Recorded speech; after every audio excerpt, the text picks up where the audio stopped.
Wyoming, 1875. The wind carried the scent of smoke and sorrow across the plains when Clara Whitmore lost everything she owned and the only family she had on a lonely trail west.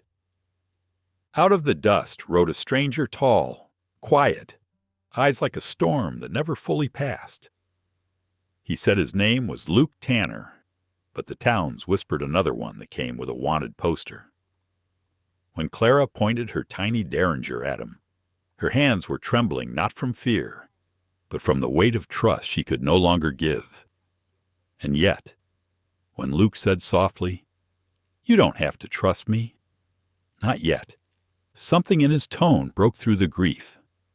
Would you have lowered the gun? Would you have followed a man everyone else swore was dangerous, when the only thing more uncertain than his past was your future? Out here on the frontier, salvation doesn't always wear a badge, and second chances often ride in from the most unexpected directions. If stories like this stir your heart, where love, loss, and redemption meet under the western sky, then hit like, share, and subscribe, because what happens next will change everything for Clara Whitmore.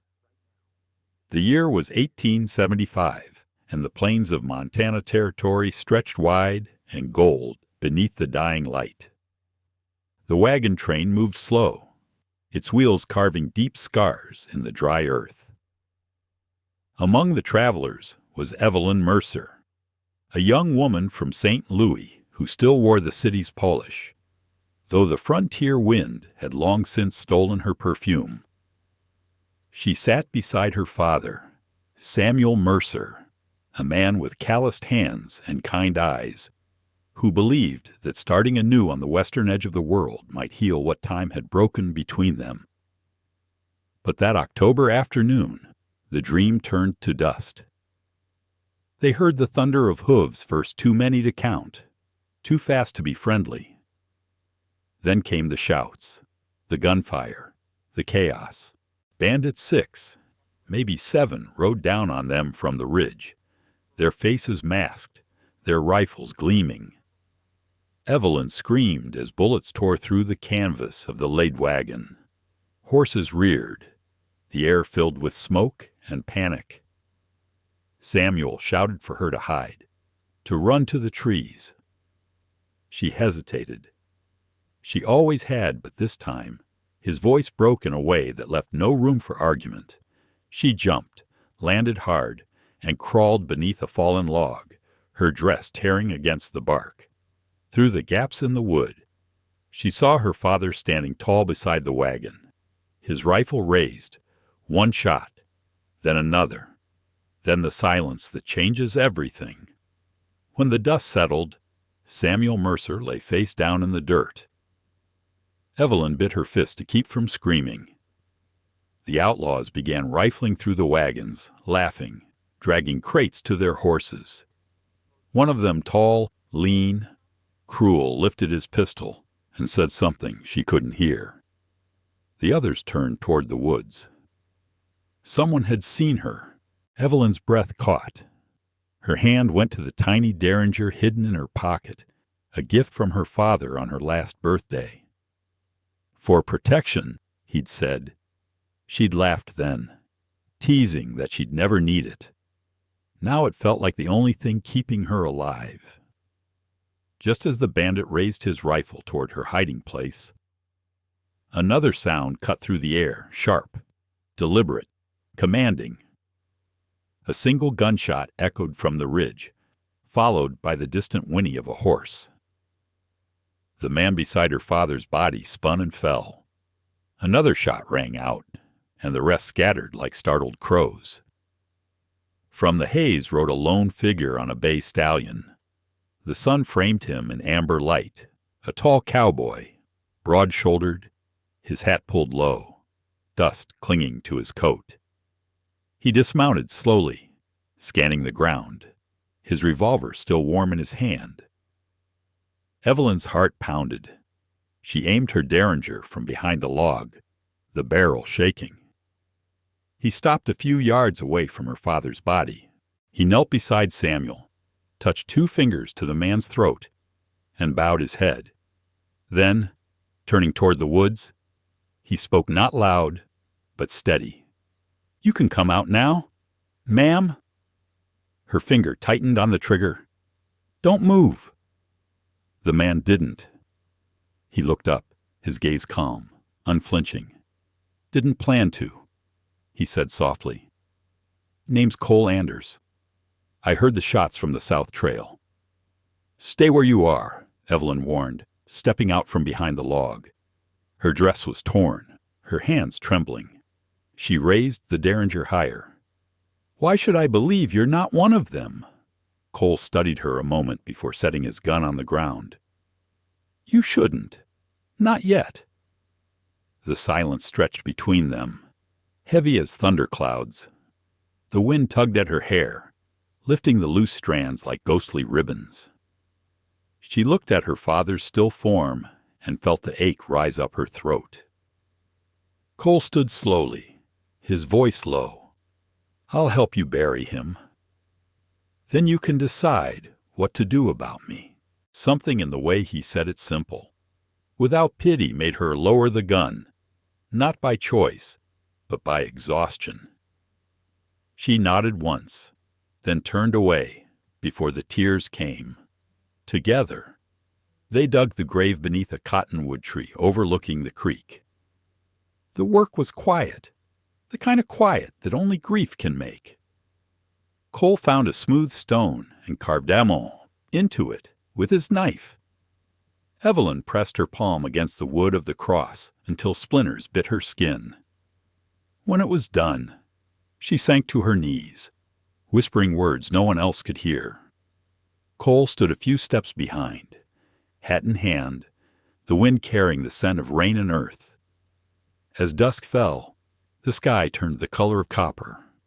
Evelyn rose, unsteady. "They'll come back," she said, her voice hollow.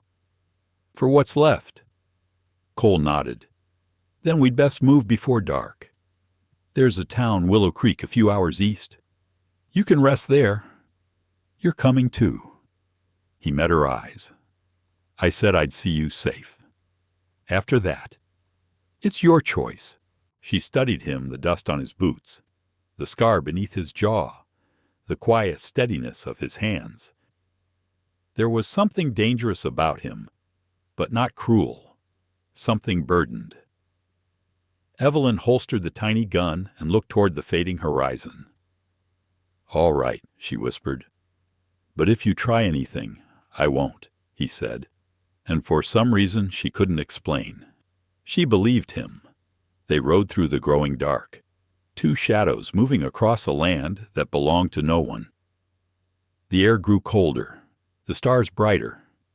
Neither spoke much, but sometimes, when the wind shifted, Evelyn thought she heard him humming a tune she almost recognized. Hours later, as they neared the soft glow of town lights in the distance, Evelyn found herself glancing sideways at him. Who was this man? Really a savior? A fugitive? Or something in between and deep down, though she didn't yet understand why. She realized that the answer would change everything that came after. She looked ahead, her voice barely a whisper. "Thank you. For today." Cole tipped his hat without looking over. "Don't thank me yet, ma'am. The road ahead's longer than you think." The horse's hooves struck rhythm against the hard earth, a sound steady and solemn, like a heartbeat learning to trust again. And as the first lights of Willow Creek shimmered on the horizon, the story of Evelyn Mercer and Cole Anders was only just beginning. As dawn breaks over the small town of Willow Creek, the echo of that night still lingers in Evelyn's chest. The gunfire, the grave, and the stranger who didn't walk away. Grief would have kept her frozen, but survival demanded movement. And sometimes, the only way to keep a promise to the dead is to keep living. The sun rose pale and distant over the Montana hills, casting a thin veil of gold across the horizon. Evelyn Mercer hadn't slept. She had watched the night fade from the small window of the livery barn where she and Cole Anders had taken shelter, the ache in her chest too deep for tears. Outside, the world looked almost peaceful. Soft light on quiet fields, a meadowlark calling somewhere beyond the creek, but the earth beneath her boots still held the memory of gunfire. Cole was already awake, rolling his bedroll tight, his movements slow and deliberate. He looked up as she stepped outside. "Morning," he said simply, the word gentle but steady. She nodded, her voice gone to gravel. They saddled the horses in silence, then rode back west toward the site of the attack. Evelyn hadn't wanted to return, but something in her refused to leave her father there alone. The prairie seemed endless, indifferent. The wind tugged at her shawl like it wanted to carry her grief away before she was ready to let it go. When they reached the clearing, the wagons were still there, scorched and broken. The air smelled of ash and rusted iron. Crows circled lazily overhead. Evelyn dismounted, her knees nearly giving way. She found her father's body where she had left it covered with Cole's old coat to keep the sun off his face. She sank to the ground beside him, fingers brushing against the rough fabric. "I thought I'd never see you again," she whispered. Her words dissolved into the wind. Cole stood back a few paces, hat in hand, eyes lowered. "There's a spot yonder," he said after a long pause, pointing to a hill where a single cottonwood tree stood alone. "High enough the rain won't reach it. He'll rest easier there." Evelyn nodded, unable to speak. Together, they worked in silence, digging into the stubborn earth. Each strike of the spade echoed like a heartbeat. When the hole was deep enough, Cole lifted Samuel Mercer's body with quiet reverence, wrapping him in the canvas of the ruined wagon cover. Evelyn helped, her hands trembling but determined. When they laid him down, the air went utterly still. Even the wind seemed to hold its breath. Cole knelt, carving a simple cross from a fallen branch. He used the blade of his knife to mark the initials S, M, into the wood, the letters clean and deep. Evelyn found a small stone and placed it at the head of the grave. "He always said the land would remember him," she murmured. "I guess now it will." Cole stepped back, giving her space. He didn't speak. He didn't need to. Some silences carry more comfort than words ever could. After a long while, Evelyn rose to her feet.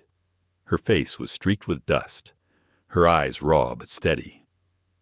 "What happens now?" she asked, voice barely more than a breath. Cole looked toward the western ridge. "We can't stay. Bandits don't often leave things unfinished. They might come back for what's left or for you." She looked at the burned wagon, the broken wheels. "I can't just run," she said. "Everything I had is here." He met her gaze, calm and steady. "Ma'am, what you had's already gone. But what you have left, that's still worth something. You can mourn him, but you can't die here with him." His words struck her harder than any bullet. She turned away, fighting the wave of anger that rose in her chest. But beneath the anger was truth bitter and undeniable. Her father had fought to give her a chance to live. It would dishonor him to throw that chance away. Evelyn took a slow breath.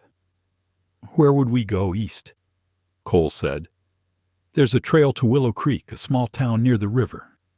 Sheriff there owes me a favor. You can rest, maybe send word back east." She studied him, uncertain. "And what about you?" He gave a half smile, the kind that doesn't reach the eyes. "I'll ride far enough to make sure no one follows. After that, well, I've got my own ghost to keep company." Her hands clenched at her sides. "You saved my life. Mr. Anders, I don't even know who you are." His eyes softened. "You don't have to. Not yet." For a moment, neither moved. The light filtered through the branches of the cottonwood, tracing soft patterns over the grave. Evelyn brushed her fingers across the carved cross, then whispered a prayer quiet, almost shy, as though she was afraid to disturb the air. When she was done, Cole handed her a small leather canteen. "Drink. You'll need your strength. It's a half-day's ride to town." She drank, the water cool and sharp on her tongue. Her eyes drifted toward the horizon, where the hills rose and fell like the back of a sleeping beast. Somewhere beyond those ridges was the rest of her life unwritten, uncertain, waiting. "I'll go," she said finally, "but only until I can find my own way." Cole nodded, tightening the cinch on his saddle. Fair enough. They mounted up and turned toward the east. As they rode, Evelyn looked back once, her gaze lingering on the cottonwood. The grave beneath it seemed small against the vast sky, but somehow peaceful. She imagined her father's voice, calm and patient as always. "Keep going. Evie, the world's not done with you yet." The trail ahead was quiet but uneasy. A hawk wheeled above them, its cry sharp against the open air.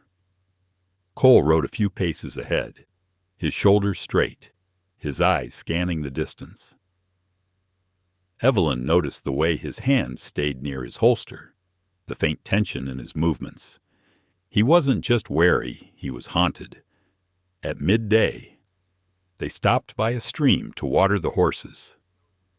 Cole crouched to fill his canteen, and for the first time, Evelyn saw the faint scar along his collarbone, pale against sunburned skin. She wanted to ask about it, but didn't. Some stories weren't meant for daylight. "Instead," she said quietly, "you didn't have to come back for me yesterday." He glanced up, a hint of surprise in his expression. "Wasn't planning to," he admitted. "But then I heard that scream. Reminded me of another time I didn't get there fast enough." Her breath caught, but before she could ask, he stood and turned toward the horses. "We should keep moving." Evelyn nodded, her curiosity tempered by something gentler respect, maybe, or gratitude.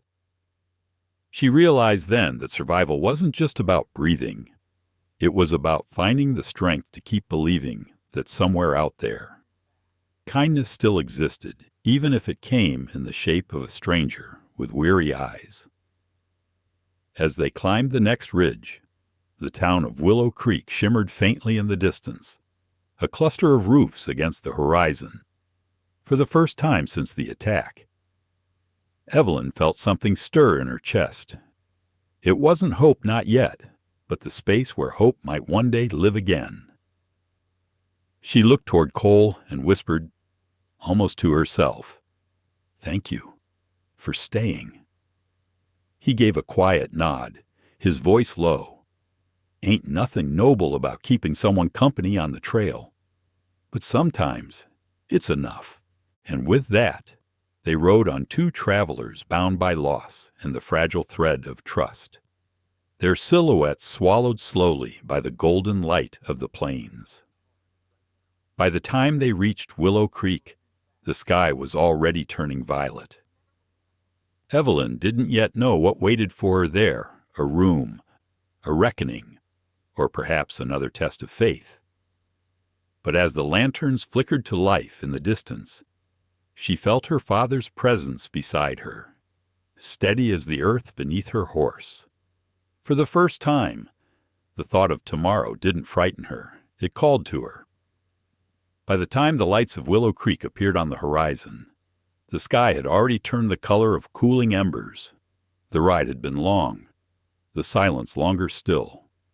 The sun sank behind the ridges like an old friend too tired to say goodbye, and the prairie wind carried the scent of sage and dust. Evelyn Mercer rode slumped in her saddle, her hands raw, her body trembling with the kind of exhaustion that came not from the miles, but from loss. Cole Anders rode beside her, quiet as ever, a shadow against the dimming light. He didn't press her to speak. He just made sure she stayed upright, his steady presence saying more than words ever could. When they finally reached the town limits, the first lamps were being lit. Willow Creek wasn't much a handful of buildings lining a single muddy street. A blacksmith's forge glowing orange in the distance, and the faint tune of a harmonica drifting from somewhere near the saloon. The world seemed smaller here, contained within the fragile warmth of flickering lamplight. Cole slowed his horse near the livery stable. "We'll leave the horses here," he said softly. "You need a bed. I'll see about finding you one." Evelyn didn't argue. The saddle felt like stone beneath her, and every step she took after dismounting was a fight not to collapse. The stable boy, no older than 14, took the reins with wide eyes. "Evenin', Mr. Anders," he said, respectful but cautious. "Been a while." Cole gave him a nod. "Keep 'em fed. Will? And make sure nobody asks too many questions about where we came from." "Yes, sir." Evelyn caught the exchange but was too weary to care. She followed Cole down the street, boots dragging through the dirt. The night air was cool, smelling faintly of rain and horses. A dog barked somewhere behind a fence. The sound of piano keys drifted faintly from the saloon across the way, cheerful in a way that felt cruel. At the end of the street stood a 2-story building with a painted sign that read, "Baker's Boarding House." Warm light glowed from the windows, and the smell of stew floated through the air. Cole opened the door and gestured for her to enter. Inside, it was like stepping into another world. The parlor was small but clean, with a crackling fire and lace curtains yellowed by years of smoke. Behind a counter stood a plump woman with kind eyes and graying hair pulled into a bun. "Evenin'. Cole Anders," she said with a knowing smile. "Thought I heard your horse outside. You back for trouble or mercy this time?" "Just a room," he replied, glancing toward Evelyn. "For the lady." The woman's gaze softened when she saw Evelyn's torn dress and dust-streaked face. "Oh, honey," she murmured, coming around the counter. "You poor thing. Sit down before you fall down." Evelyn managed a faint smile, but didn't trust herself to speak. Her legs gave out before she reached the chair, and Cole caught her easily, steadying her by the shoulders. "She's had a rough road," he said quietly. "Mrs." Baker's expression grew serious. "I can see that. Room at the end of the hall, first floor. Supper's still warm if she can stomach it." Cole reached into his coat and pulled out a small pouch of coins. "For a week," he said, setting it on the counter. "Mrs." Baker hesitated, glancing between them. "You sure about that? Cole word around says the sheriff's been asking after you again." Evelyn's head lifted faintly. The Sheriff Cole's jaw tightened. "He can wait until morning." Then, turning back to Mrs. Baker, he added, "Just make sure she's safe tonight." The older woman nodded, her eyes softening again. "Always do." Cole turned to Evelyn. "You get some rest," he said, voice low and calm. "I'll go speak to the sheriff. Let him know about what happened on the trail." Her fingers caught the edge of his sleeve before he could step away. "Will you come back?" The question slipped out before she could stop it, and for a moment, she hated how small it sounded. Cole paused. "Yeah," he said simply. "I'll be back." And somehow, she believed him. "Mrs."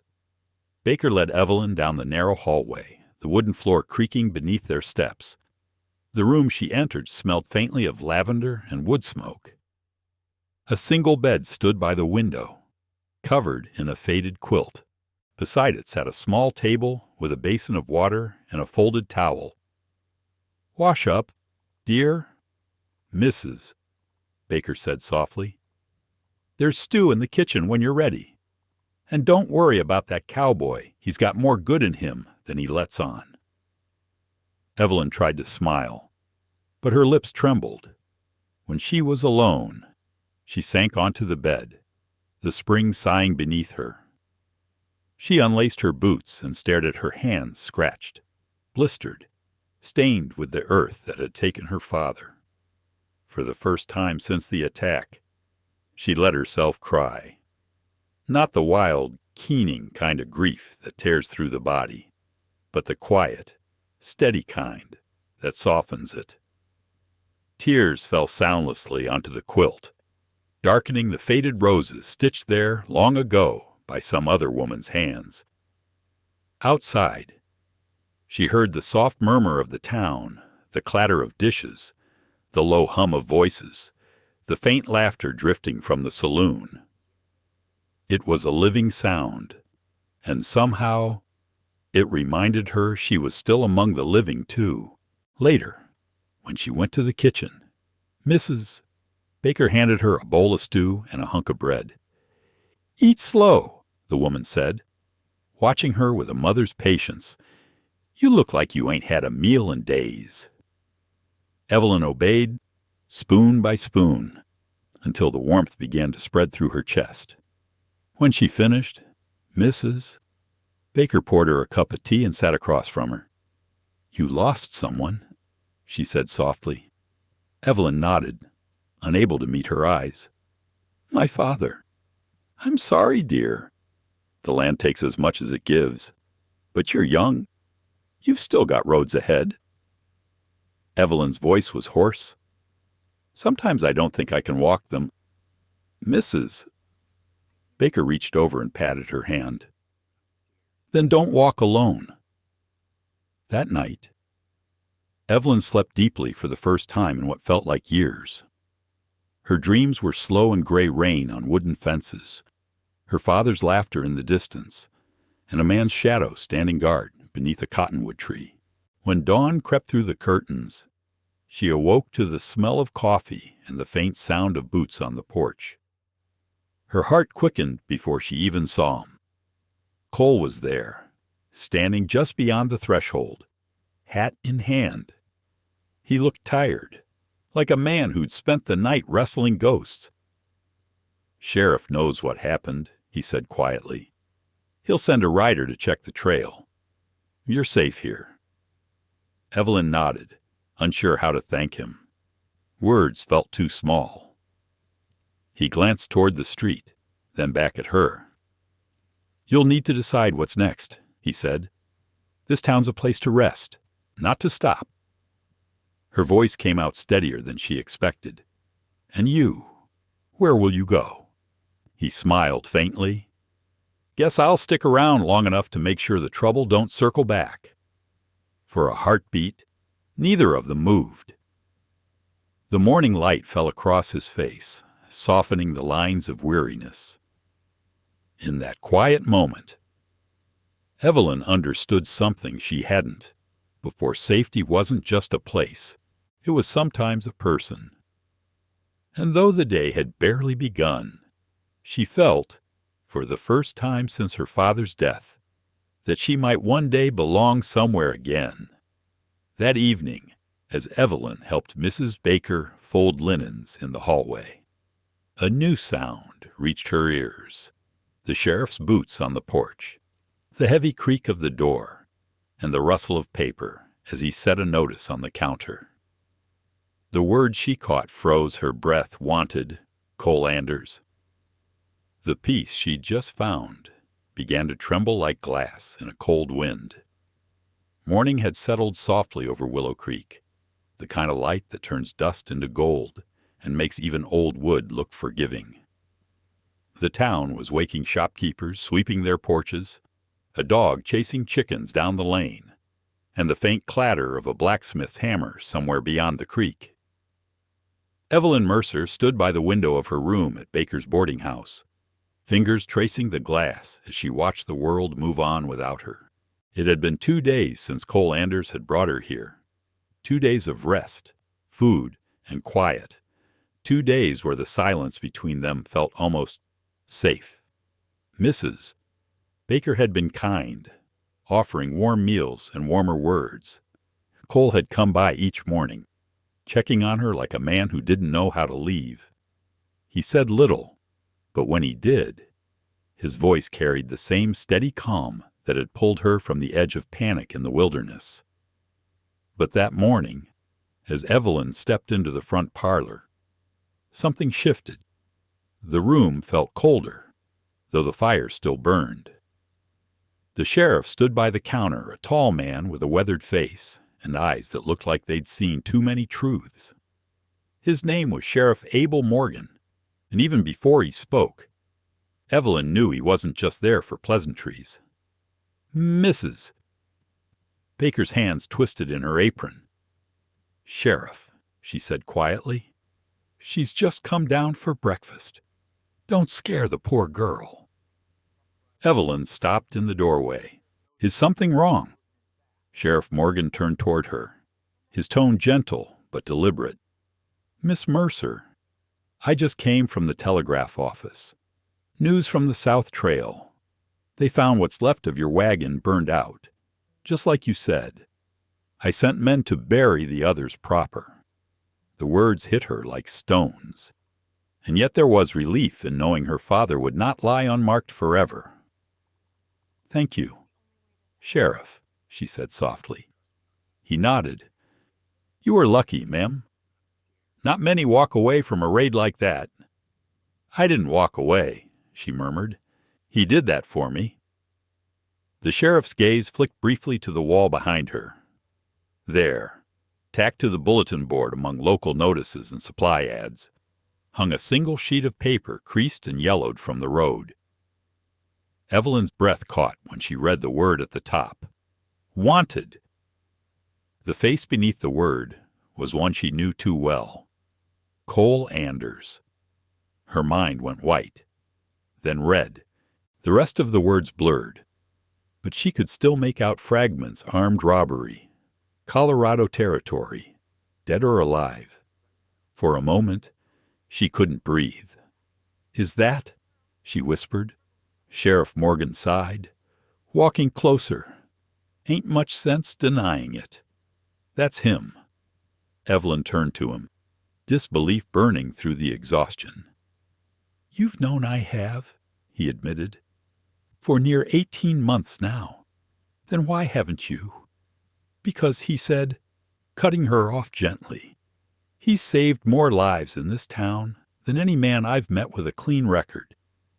Evelyn stared at him, trying to make sense of the impossible. The man who had risked his life to save hers, the same man who dug her father's grave and kept watch through the night, was a wanted criminal. Sheriff Morgan took off his hat, rubbing the back of his neck. "Word out of Colorado says he robbed a bank, killed a man in the process." Her stomach twisted. "Did he?" The sheriff's voice dropped low. "No proof he did. My gut says he didn't. The fellow who died was the son of a judge, and the judge had friends in places that make accusations stick. Cole was there that day. Sure, but so were 3 others who disappeared soon after. He took the fall. Could have run further than this town, but he didn't. He stayed, and he's done right by everyone since." Evelyn's voice trembled. "Then why not clear his name? Because the kind of men who wrote that poster don't care about truth. They care about pride, and because Cole won't talk about what really happened. Says some things are better left buried." Evelyn turned back to the poster. Cole's eyes in the drawing were harder than the ones she knew more like a man ready to fight the world than save it. Yet she could see the resemblance. The same set jaw, The same quiet sorrow. I don't know what to believe, she whispered. Sheriff Morgan's gaze softened. Believe what you've seen. He could have left you out there to die. But he didn't. She swallowed hard. He told me once I didn't have to trust him. Not yet. Then maybe it's time you decide whether you will. The sheriff pinned the poster back on the board and turned to leave. You didn't hear this from me, he said at the door. But there's talk the bounty hunters from Colorado might be riding north. If they come, they'll bring trouble. You'd best stay close to town. When he was gone, Evelyn stood staring at the poster until the fire's glow blurred it into nothing. Her thoughts spiraled, torn between gratitude and betrayal. Cole had saved her. But why hadn't he told her the truth that afternoon? She found him behind the livery, repairing a broken bridle strap. His shirt sleeves were rolled to his elbows, his skin sun-worn and streaked with dust. He looked up when she approached, sensing the change in her even before she spoke. You should have told me, she said quietly. His hand stilled. About what don't? She said. I saw it. The poster. Your name. He didn't flinch, just sighed, slow and tired. Figured you would sooner or later. Then why not tell me yourself? Cole set the leather strap down, looking at her with eyes that carried more weight than any confession could. Because folks see what they want to see when they hear a man's past. I wasn't sure you were ready to see me. Evelyn's throat ached. They say you killed someone. I didn't. Then who did? He hesitated, the wind moving between them like a whisper. Does it matter? Yes, she said fiercely. Because I trusted you. Because my father. He stepped closer, voice rough but steady. Your father would have told you the same thing I'm telling you now. Sometimes doing the right thing costs more than you can pay. I didn't shoot that man, Evelyn, but I was there, and I didn't stop it. Her anger faltered. Why would you protect whoever did? Because the one who pulled the trigger was 17 years old, he said softly, and scared out of his mind. The silence that followed was heavy, not with accusation, but with understanding. Evelyn looked at him for a long time, the weight of her grief and confusion pressing against something new and fragile. You could have run, she said finally. I did, he admitted, for a while, but running don't fix what's broken inside you. So I came here, figured maybe helping folks was the only way I'd make peace with what I didn't do. She wanted to hate him, but she couldn't. The truth was too human, too painful to judge. The light faded as they stood there, the shadow stretching long across the stable yard. Evelyn's voice softened to a whisper. What will you do now? Same thing I've been doing, he said. Keep my head down. Keep helping where I can. Maybe one day the world will forget what it thinks it knows about me. She looked down, hands trembling. And if they come for you? He smiled faintly, though it didn't reach his eyes. Then I reckon I'll ride toward whatever's waiting. Some debts can't be outrun. As he turned back to his work, Evelyn watched him in silence. Something inside her shifted, not forgiveness exactly, but a seed of belief, the kind that grows slow, through doubt and storm, until it becomes something stronger than fear. For the first time, she realized that people weren't made of just one truth. They were made of many, some broken, some beautiful, and sometimes both lived in the same man. That night, as rain began to fall softly against the windows of the boarding house, Evelyn packed her father's old compass in a small satchel. Cole had left a note beneath her door, 3 words written in steady ink. Head east tomorrow. She didn't know what waited in Silver Creek, But she knew one thing now. Trust wasn't born in words. It was built on the miles. Two souls walked together through the wilderness. The rain from the night before had rinsed the dust from Willow Creek, leaving the town fresh and quiet beneath a pale blue morning. The smell of damp earth clung to the air. Inside Baker's boarding house, the world felt slower spoons clinking softly against china, a kettle hissing on the stove. Evelyn Mercer sat at the small kitchen table, hands wrapped around a cup of coffee that had long gone cold. She hadn't slept much. Her mind still lingered on the wanted poster, on the weight of Cole Anders' silence, on the strange ache of trusting someone she couldn't fully understand. Mrs. Baker bustled about the kitchen, moving with the easy rhythm of someone who'd lived long enough to know that every heart carries a story. "You're leaving today, aren't you?" she asked, not unkindly. Evelyn looked up, startled. "I hadn't decided yet." "Mrs." Baker smiled faintly. "You decided the moment you folded your father's compass into that satchel last night." Evelyn lowered her gaze. The small leather bag sat by her chair, its straps neatly buckled. Inside were the only things she owned, now her father's compass, a few coins, and a letter she'd carried all the way from St. Louis. It was addressed to Thomas Whitlock, her father's old friend, who ran a cattle ranch outside Silver Creek, 2 days' ride east. He'd once promised Samuel Mercer that if the world ever turned cruel, he'd take care of his daughter. "I don't even know if he's still there," she said quietly. "Mrs."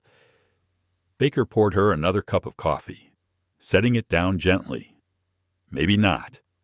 But sometimes a promise keeps breathing long after the people who made it start to fade." The door creaked open, and Cole stepped in, rain still clinging to his coat. His hat dripped onto the floorboards. "Morning, ma'am," he said, nodding to Mrs. Yee. Baker, before turning to Evelyn. "Stagecoach leaves at noon, headed east toward Silver Creek." Her eyes flicked up to meet his, uncertain. "You're not coming." He shook his head. "Sheriff's sending a posse after the raiders. I'm riding with them. Mrs." Baker frowned. "You sure that's wise?" "Cole, you've already got one poster on the wall." Cole's smile was faint, almost weary. "Reckon it's better than letting someone else take the blame for what I couldn't finish." Evelyn rose slowly. "You think it's the same gang that attacked us?" He nodded. "Morgan found one of their camps north of the ridge. If we move fast, we might catch them before they scatter." There was a long silence. Evelyn wanted to say something. Something to thank him. Something to make him stay. But the words refused to form. Instead, he reached into his coat and pulled out a small leather pouch, the same one he'd used to pay for her room. "Take this," he said, setting it on the table. "Should be enough for the stage fare and a few days' meals." "I can't," she began. "You can," he interrupted gently. "Call it a loan. Pay me back when you've found your feet." She looked at him, unsure whether to feel grateful or angry. "You don't even know if I can." He smiled, that quiet kind of smile that always seemed to carry more faith than logic. "Then you'll surprise us both, Mrs." Baker turned away, pretending to busy herself at the stove, but her eyes softened. Cole moved toward the door, pulling on his gloves. Evelyn followed him onto the porch. The morning light lay silver on the street. Horses snorted at the hitching posts, and a wagon rolled by, its wheels still dripping rain. Cole adjusted his hat, gaze fixed on the far hills. "You'll be safer in Silver Creek," he said. "Tom Whitlock's a good man. He'll see you right. You know him." "Met him once," he replied. "Long time ago, when I wasn't yet worth the trouble." Evelyn studied his face. The lines around his eyes that spoke of roads traveled too far and nights slept too little. "You don't owe me anything," she said softly. He looked at her for a long moment. "No, ma'am," he said finally. "But sometimes a man needs to do something right, just to remember he still can." The wind picked up, carrying the scent of wet pine and smoke from the blacksmith's forge. Evelyn felt the familiar ache rise in her chest. She wanted to say, "Come with me to Silver Creek," to anywhere the world might forget their names, but the words felt selfish. "Be careful," she whispered instead. He tipped his hat. "Always am." Then he was gone, mounting his horse and riding toward the north road, where the sheriff's men waited. She stood on the porch until the sound of hooves faded into the hills. By noon, the stagecoach stood ready outside the general store. The driver, a broad man with a scar across his cheek, loaded her small bag onto the roof. "Silver Creek, miss?" he asked. Evelyn nodded. "That's right. Long road," he said, "but a fine town. Folks there look after their own." She climbed into the coach, settling by the window. The seat opposite her was occupied by a kindly couple, Mr. and Mrs. Lyle, who introduced themselves with the easy warmth of people used to strangers. "Headed east for business?" Mrs. Lyle asked, her hands folded neatly in her lap. "No," Evelyn said, "for home, or something close to it." The woman smiled. "Sometimes that's all any of us are looking for." The stage lurched forward, wheels splashing through puddles as Willow Creek slipped slowly behind them. Evelyn watched the town grow smaller, the church steeple, the faded roof of Baker's boarding house, and the cottonwoods along the creek.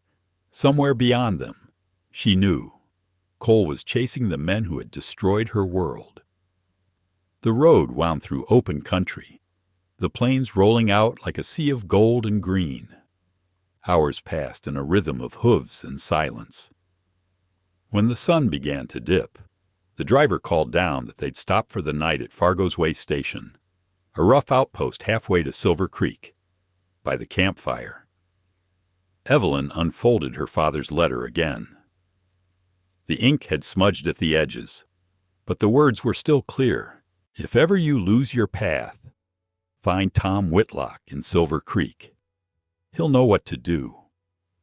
She traced the lines with her finger, then looked up at the stars.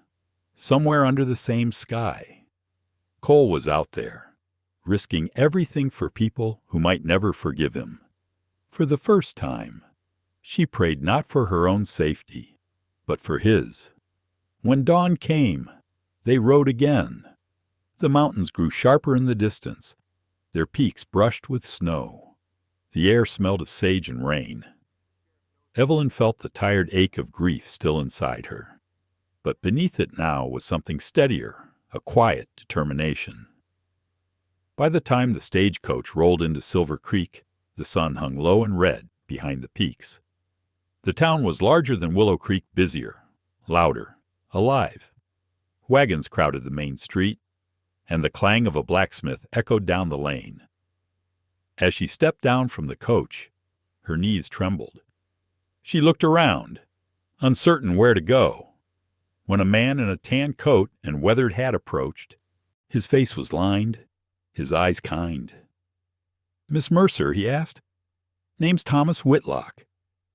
Your pa wrote me years ago. Said if you ever came this way, I was to take you in."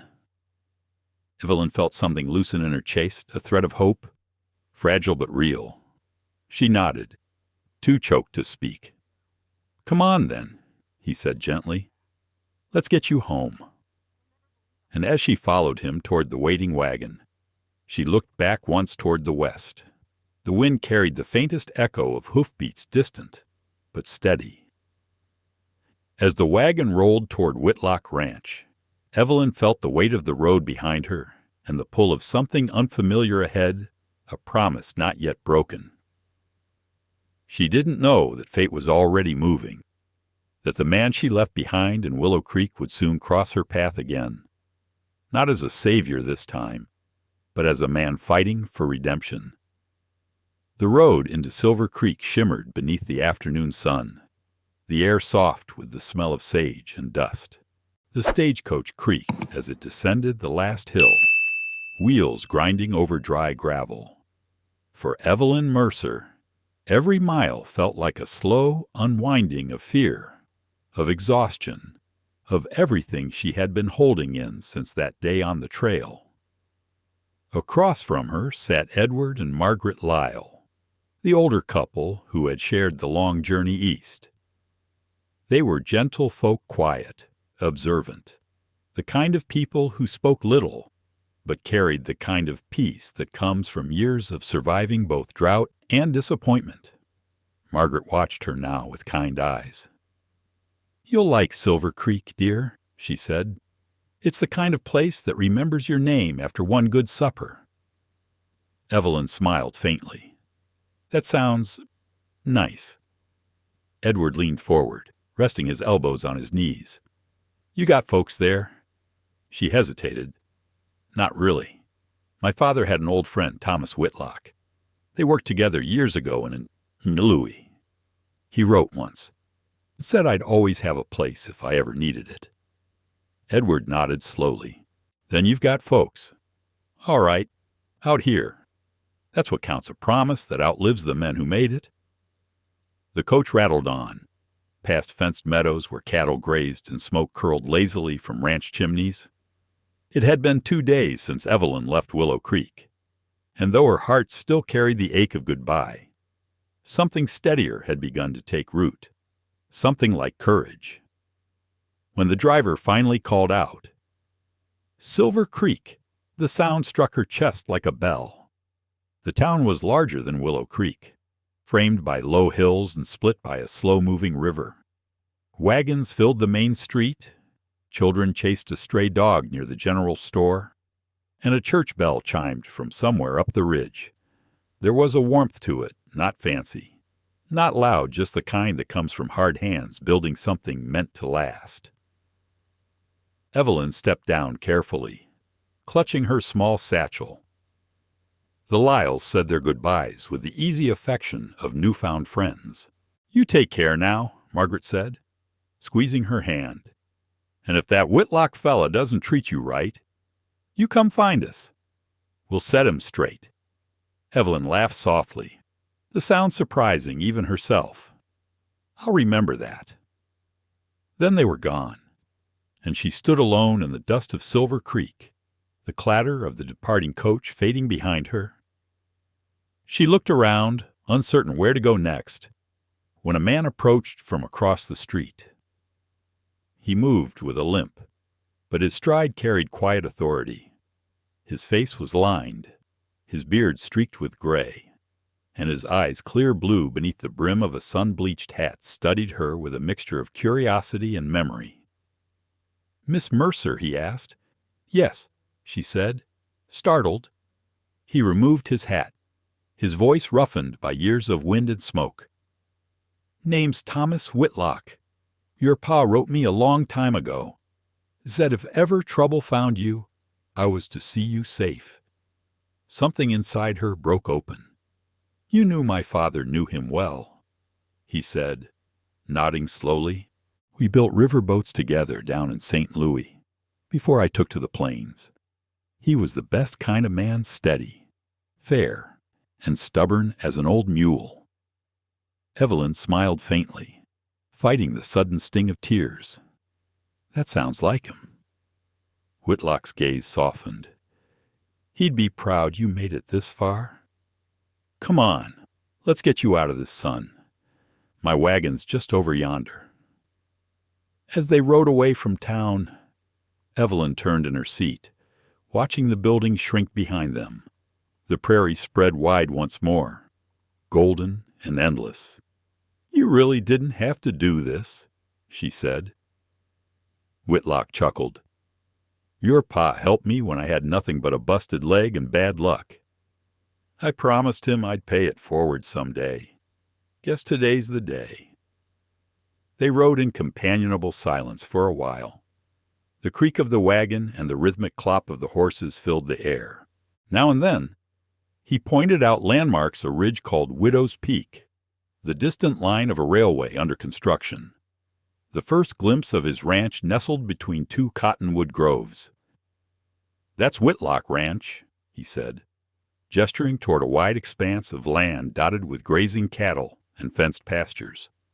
A barn stood near the creek, its red paint faded by years of sun, and beside it rose a sturdy farmhouse with smoke curling gently from the chimney. "It ain't fancy, but it's honest." When they pulled up to the house, the front door opened before they even stopped. A woman stepped out, wiping her hands on her apron. She was in her 40s, her hair pinned back in a loose bun, her face warm and welcoming. "Tom," she called, smiling. "You brought company. Clara. This here's Evelyn Mercer," he said, helping Evelyn down from the wagon. "Henry Mercer's girl." The woman's expression softened. "Henry Mercer. Well, he wrote us once, years ago." Said his girl had her mother's eyes. Evelyn flushed. That was a long time ago. Clara reached out and took her hand. "Some memories don't fade. Dear, you're welcome here as long as you need. Inside." The house smelled of fresh bread and wood smoke.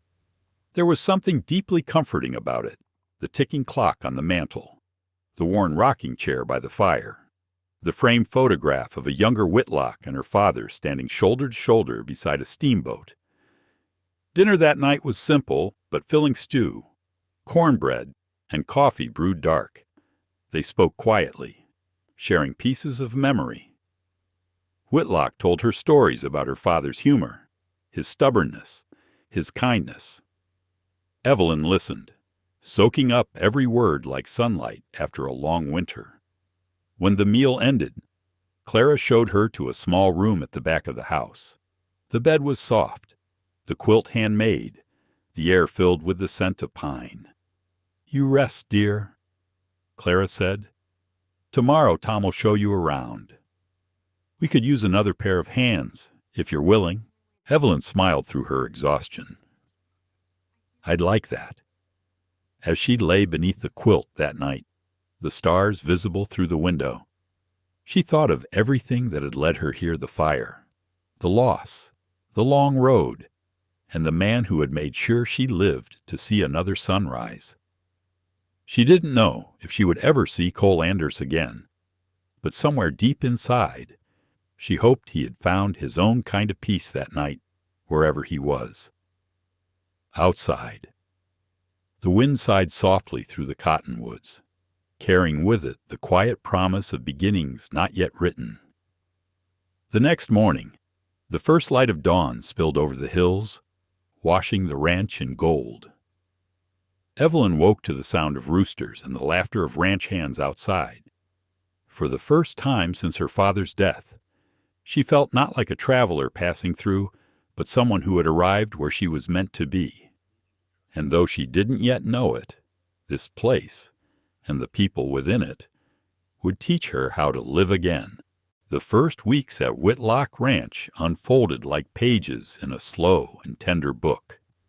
Each day began before dawn, when the sky still carried the hush of night and the world seemed to hold its breath. Evelyn Mercer would rise to the sound of roosters and the murmur of voices outside the ranch hands saddling horses, the rhythmic clang of the well pump, and somewhere in the distance, the steady rush of Silver Creek cutting through the valley. She had never lived a life like this one, measured not by hours or appointments, but by the light of day and the sound of chores completed. At first, her hands blistered from work. She burned bread twice.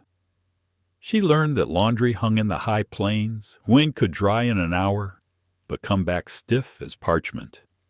But as the days turned to weeks, the ache of unfamiliarity softened. Clara Whitlock, who had welcomed her like kin, taught her the rhythms of ranch life with patient grace. The trick Clara said one morning while kneading dough, is not to fight the land.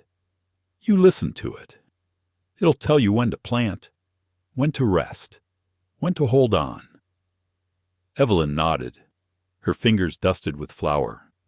And when to let go, Clara smiled, a touch of sadness in her eyes. That too. It was in that kitchen, between the scent of rising bread and the crackle of the wood stove, that Evelyn began to feel something she hadn't felt since her father's passing belonging.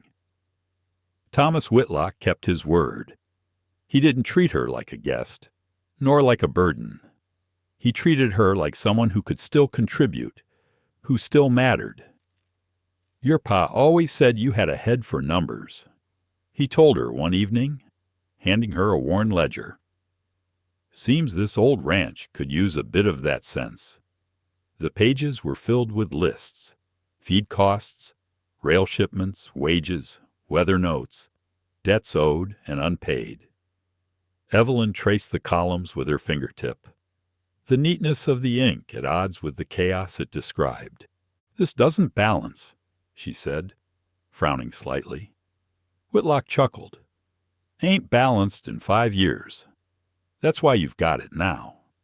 From that day on, she spent her afternoons in the small office beside the barn, poring over numbers and letters, sometimes working until the lanterns burned low. The work gave her something she hadn't realized. She was starving for a sense of order, of purpose. The world might be cruel and uncertain, but on those pages, things could still make sense. And then there was Rachel Whitlock, the couple's daughter, barely 20, with freckles across her nose and laughter that could chase clouds from the sky. She and Evelyn became fast friends in the way women sometimes do when grief recognizes itself in another.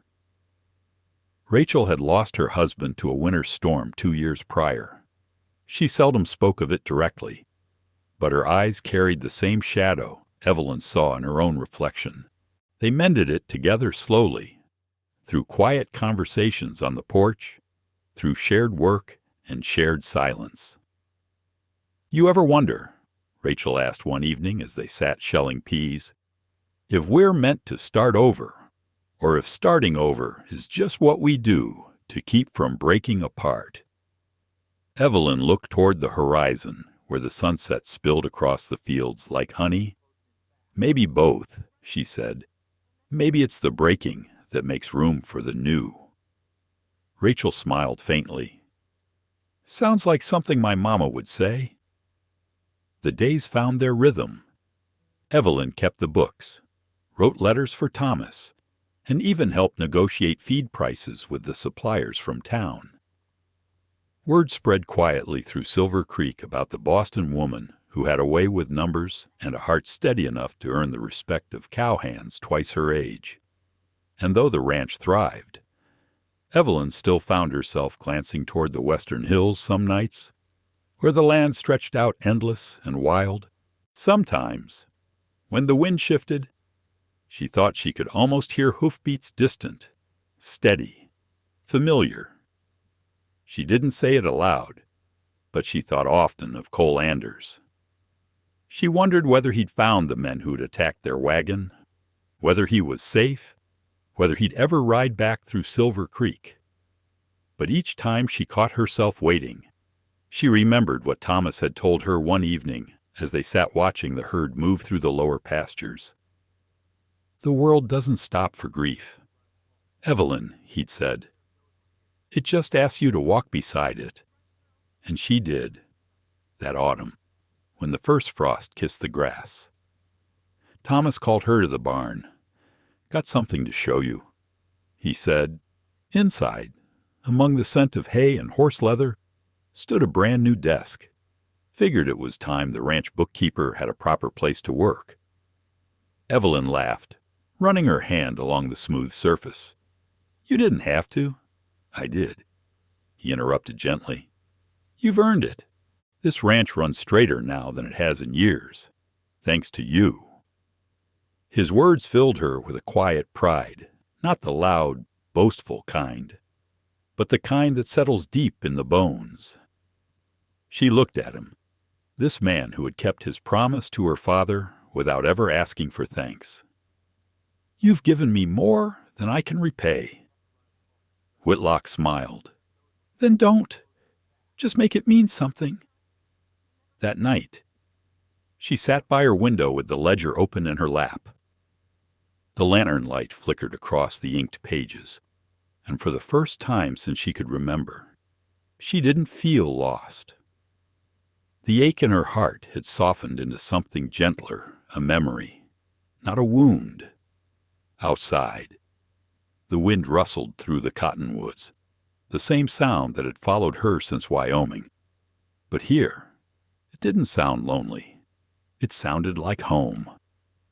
As spring turned to summer, Silver Creek came alive again, calves in the pastures, wildflowers along the fence line, and talk of the annual harvest dance at the Turner barn.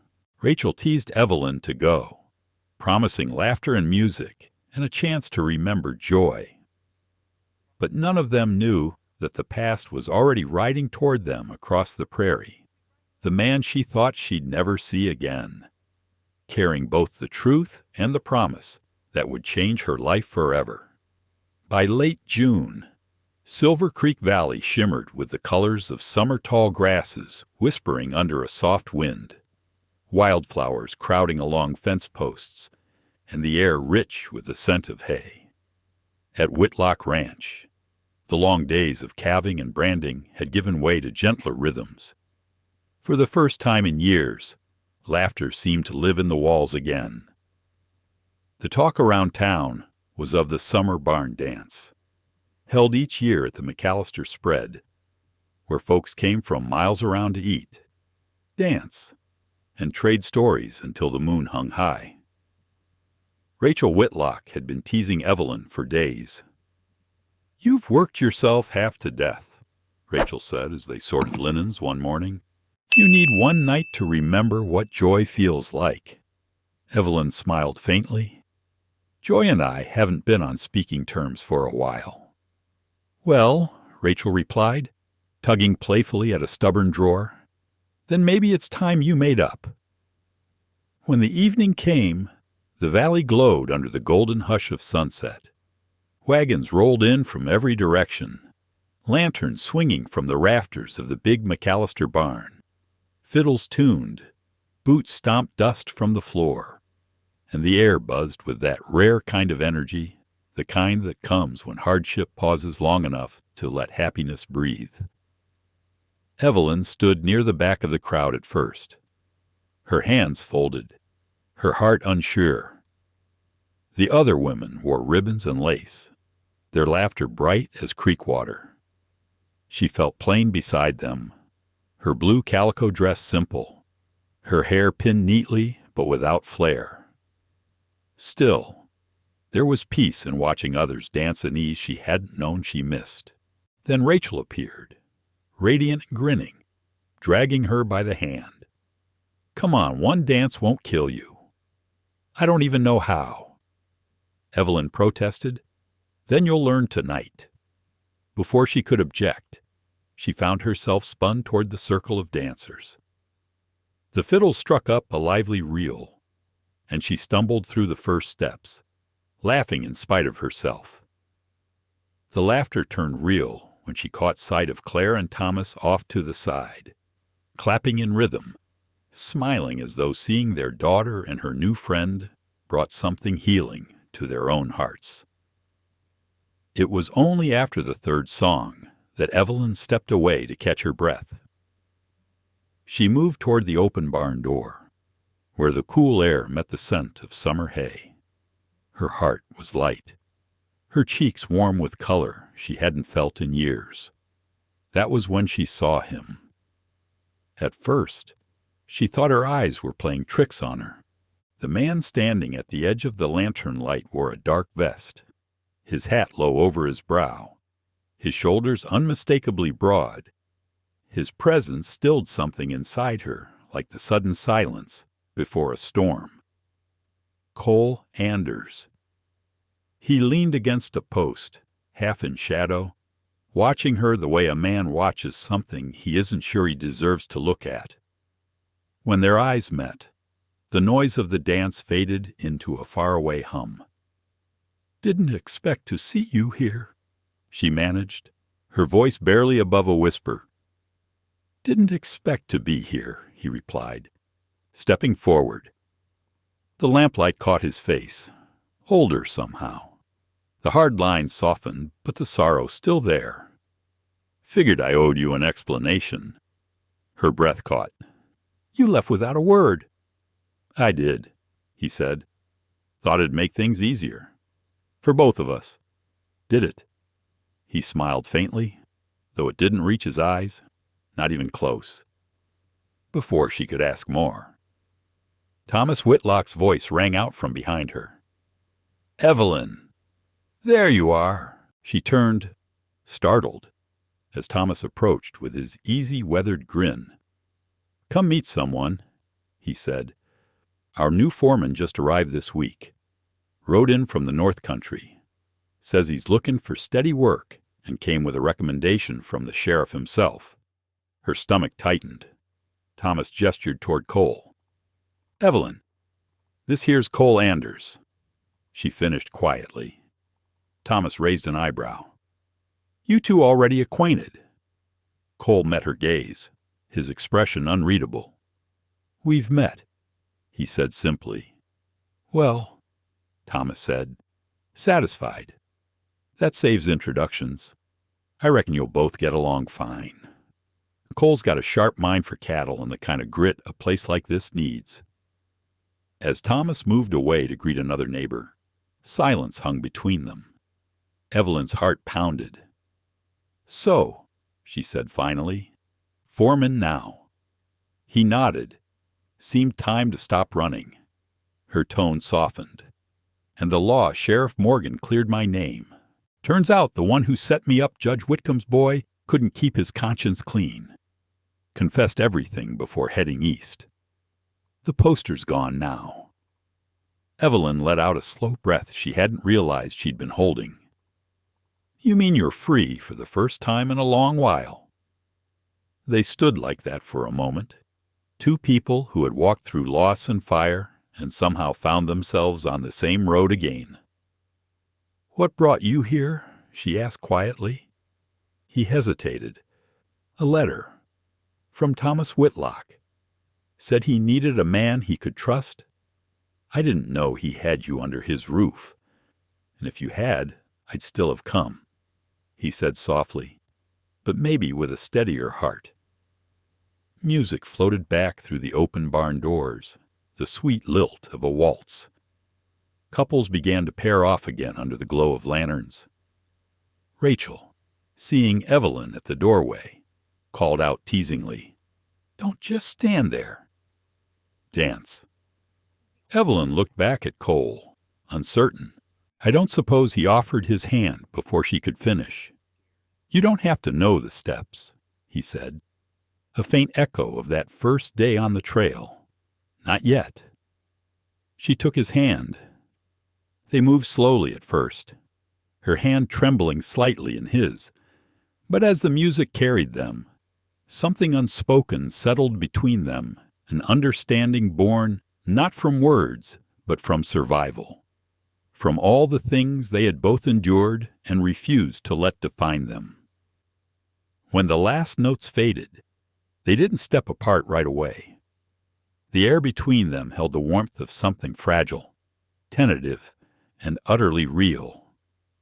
"Evelyn," he said quietly, "I know I've got no right to ask for anything, but if you'll let me stay work honest, earn my keep, I'd like to try again.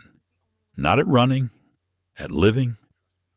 She looked at him, really looked at him, the same man who had saved her life, buried her father, and carried the weight of a lie that wasn't his. There was a steadiness in his eyes now that hadn't been there before. "Then stay," she said simply. And in that moment, it didn't feel like forgiveness. It felt like something better, understanding. Outside, the moon rose high above the valley, silver light spilling over the pastures and the barn. where laughter still echoed. The night carried the scent of hay and the faint hope of something just beginning. When dawn came to Whitlock Ranch, the field shimmered with dew. Evelyn woke to the sound of hooves beyond her window. Cole, already at work, breaking in a new colt by the eastern fence. She watched him from the porch, a cup of coffee in hand, the morning sun touching the hills in gold. For the first time, she didn't feel like she was remembering her past. She was living her future. The dawn broke slow and gentle over Whitlock Ranch, painting the sky in faint pink and gold. The air smelled of damp earth and wild clover, and the world seemed to breathe again after the long summer night. Evelyn Mercer rose before the others, drawn by something she couldn't name. Maybe the restlessness that had followed her for months, or maybe the quiet pull of questions still unanswered. When she stepped out onto the porch, the first thing she saw was Cole Anders out by the eastern pasture. He was already in the saddle, guiding a young colt in slow, steady circles, his silhouette dark against the morning light. The colt danced nervously, its breath rising in soft clouds. But Cole moved with that unhurried patience that came from knowing fear couldn't be forced. It had to be understood. For a long moment, Evelyn stood there, watching. There was something grounding about the sight of him, like watching a storm finally find its calm. By the time she crossed the field toward him, the sun had fully lifted above the horizon. Dew clung to her skirts, and her boots left dark prints in the grass. Cole saw her coming and eased the reins, bringing the horse to a stop. "Morning," he said, tipping his hat. "Morning," she replied softly, a little breathless from the walk. They stood for a heartbeat in easy silence, broken only by the sound of the colt's snort and the wind brushing through tall grass. Then Evelyn took a steady breath. "I wanted to thank you for last night." He looked at her curiously. "For the dance, for showing up," she said, "for telling the truth." Cole nodded slowly, seemed past time. She hesitated, fingers twisting together. "I owe you an apology, too. I judged you before I even knew who you were. I saw that poster, and I let fear decide what kind of man you must be." He shook his head. "You didn't do anything most wouldn't. Folks see what they're told to see. Takes time to learn the rest." "I'm learning," she said quietly. Something softened in his expression, something warm, almost unguarded. "So am I." The silence that followed wasn't heavy this time. It was the kind that grows between two people who are starting to trust that words aren't the only things that speak truth. Cole swung down from his horse and loosened the saddle cinch. "You ride Evelyn," glanced at the colt. "Still restless. Not since before. Then it's about time," he said, a half smile tugging at his mouth. "Take Whistler instead. He's steady." She opened her mouth to protest, but the way he held out the reins made refusal impossible. So she took them, feeling the coarse leather under her fingers, the soft warmth of the horse's breath. "Easy now," he murmured, adjusting the stirrup for her. "He won't spook unless you do." Once she was settled, he mounted his own horse and motioned toward the pasture beyond the creek. "Come on, we got calves to check." They rode side by side in the cool of the morning, the grass whispering beneath the horses' hooves. The world felt larger out there, the land stretching endlessly, hills rolling toward the horizon. Evelyn's fear eased with every stride, her body remembering the rhythm of the saddle, the simple freedom of movement. "I'd forgotten what this felt like," she said after a while. "Feels like flying without leaving the ground." He answered. She smiled. "Something like that."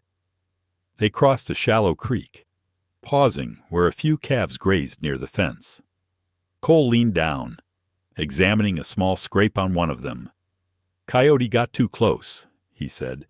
"Nothing bad, but I'll keep an eye on it." Evelyn watched him work, how his movements were quiet, deliberate, kind. There was nothing of the outlaw in him now, nothing of the man she'd once feared. Just someone who had learned, the hard way, how much gentleness the world still needed. "Why did you save me that day?" she asked finally. "Back on the trail. You could have just kept riding." He didn't answer right away. When he did, his voice was low, as if the truth wasn't meant for the wind to carry. "Because I saw my own ghosts in your eyes, and because your father, he stood up for me once, when no one else would." Her breath caught. "You knew my father. Not well," he said, "but well enough. He was there in Colorado back before things went bad. He told me once that a man doesn't have to be perfect to be decent. I guess I just wanted to prove him right." Evelyn felt her throat tighten. He would have been grateful. "I am—" He looked at her then, really looked, and for a heartbeat. The years of pain in both their lives seemed to meet halfway, not to weigh them down, but to lighten the burden of being alone in it. They rode on in silence, the sun climbing higher, the day warming around them. A hawk circled overhead, its shadow sweeping across the grass. Evelyn tilted her face to the wind, her heart strangely still. "You know," she said after a long while, "you never asked why I came to Silver Creek. Didn't figure it was my place. Maybe it is now." He glanced at her. "All right, then." Why, she smiled faintly.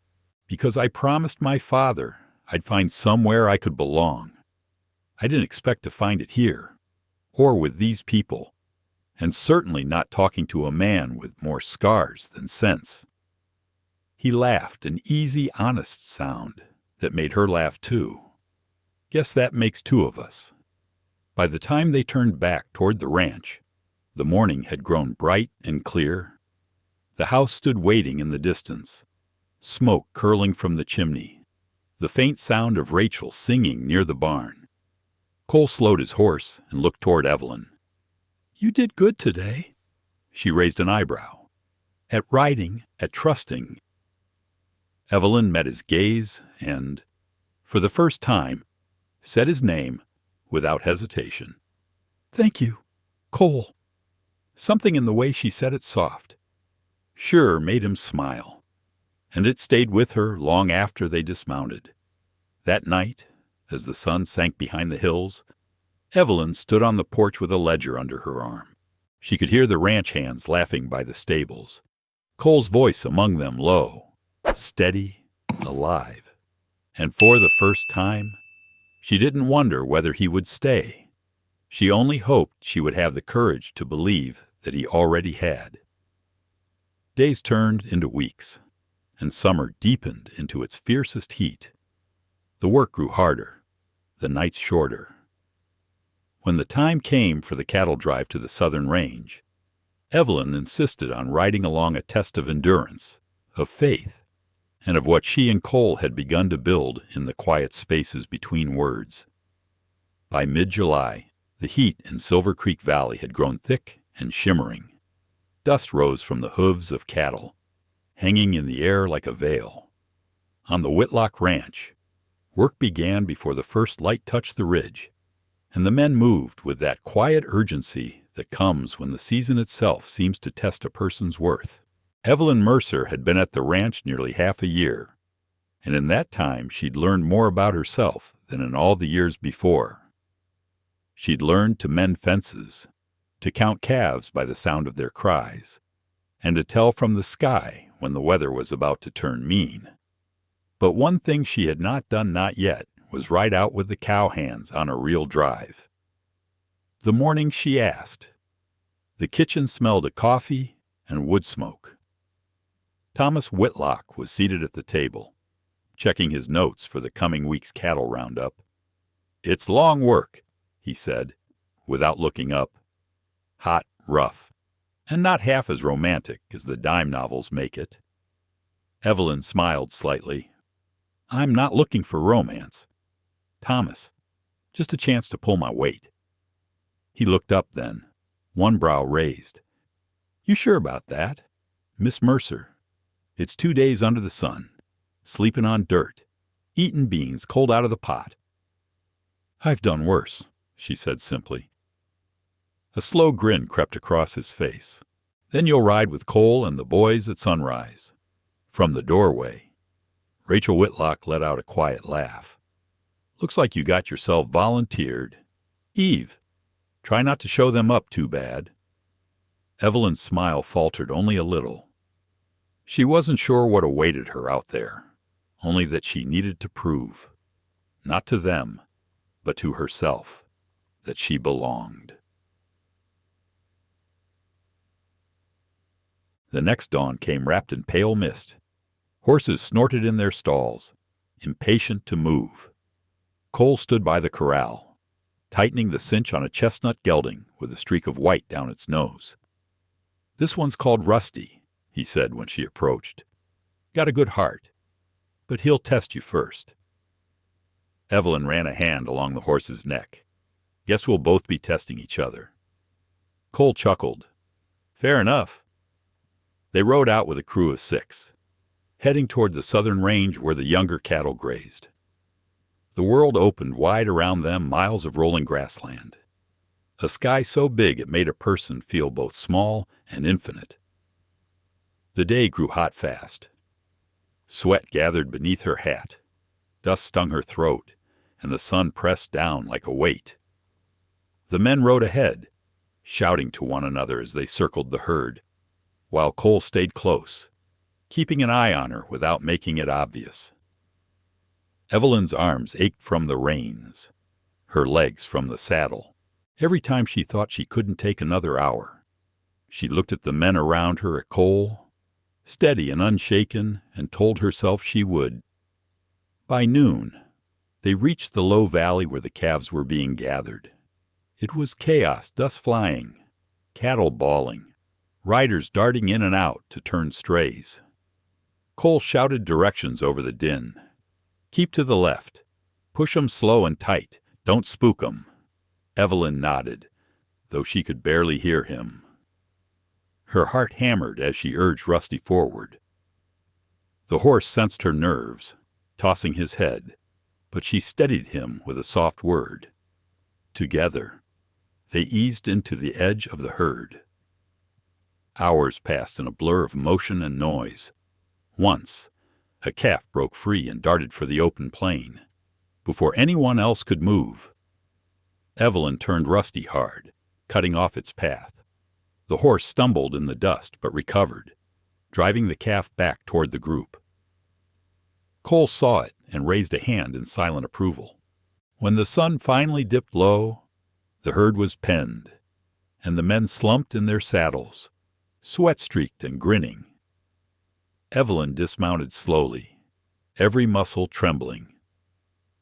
She'd lost her hat somewhere in the fray, her hair clinging to her neck, but her eyes were bright. Cole walked over, leading his horse by the reins. "You all right?" "I think my bones forgot how to bend," she said, laughing breathlessly. He grinned. "You did fine. Better than fine. Not bad for a city girl." "Former city girl," she corrected. "Guess so." His gaze softened. "You belong out here more than most." Something warm stirred in her chest. Part pride, part something deeper she wasn't ready to name. "Thank you," she said quietly. The men built a small fire as twilight settled in. The smell of coffee drifted through the cooling air. Evelyn sat beside Cole, watching the sky bleed from gold to violet. Around them, the cowhands told stories, half-truths and laughter echoing into the dark. When the stars came out, the land seemed to stretch forever, wild and tender all at once. Evelyn looked over at Cole, his face lit faintly by firelight. "It's strange," she said softly, "how the hardest days can still feel like the best ones." He nodded. "Out here, that's usually how it goes. The land takes what it wants, but it gives back too, if you stay long enough to see it." She thought about that, about how much she'd lost and what she'd started to find again. "Maybe that's why people stay," she murmured. "Maybe," he said. "Or maybe they stay because of the people beside them." Their eyes met then, and for a moment the rest of the world fell away, the fire, the laughter, even the ache in their bones. Just two souls, finding something steady in the middle of nowhere. Later, when the others had drifted to sleep, Evelyn lay beneath the vast Montana sky. She thought about how far she'd come from that wagon road in Wyoming, from the fear that had once ruled her heart. The stars above seemed endless, but for the first time, they didn't make her feel small. They made her feel part of something larger, something living, breathing, forgiving, and somewhere in the dark. Cole's voice carried softly across the firelight. "You did good today, Evelyn." She smiled into the night. "So did you, Cole." Neither of them said more. They didn't have to. The next afternoon, clouds began to build over the distant ridges, heavy and dark, the kind that turned the plains into rivers in a matter of hours. By nightfall, thunder rolled low and steady, and the air felt charged with something more than just rain. It was as if the land itself was holding its breath for what was coming, for the storm that would test not just the ranch, but the fragile truth growing between two hearts. By late afternoon, the wind began to shift slow at first, then hard enough to carry grit through the air. Over the ridgeline, clouds gathered like a bruise, dark and rolling. Evelyn Mercer shaded her eyes and watched the sky deepen from pewter to black. The land had been quiet all morning, too quiet, the way it sometimes gets before the heavens decide to break loose. Out on the southern range, Cole Anders was already moving the herd. The cattle sensed the change long before the thunder came, restless and uneasy. He rode among them with that same calm he always carried, voice low and steady, urging them toward the narrow canyon east of the Ridge Hollow Creek Pass, where they'd be safe from the flash floods that storms like this could bring. Evelyn had wanted to ride out with them, but Thomas Whitlock had insisted she stay near the homestead. "A storm like that don't take kindly to the untested," he'd said. She hadn't argued, but as the first drops began to fall, something deep inside her wished she had.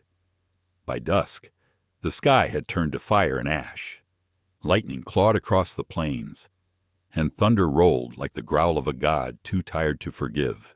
From the porch of the main house, Evelyn stood watching, her heart lodged somewhere between fear and faith.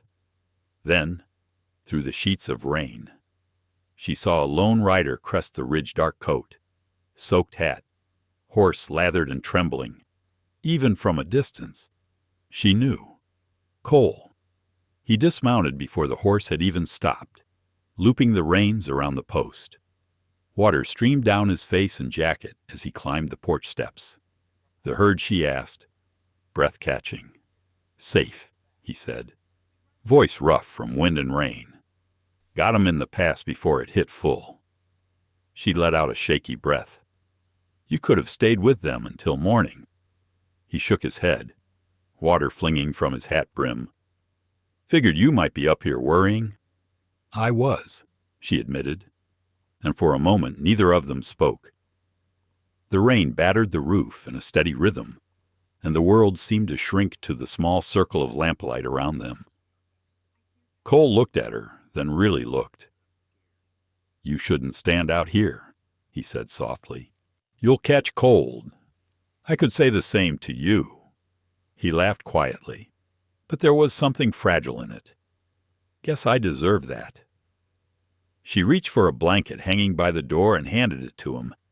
Their hands brushed just a brief, trembling touch, but it was enough to still the air between them.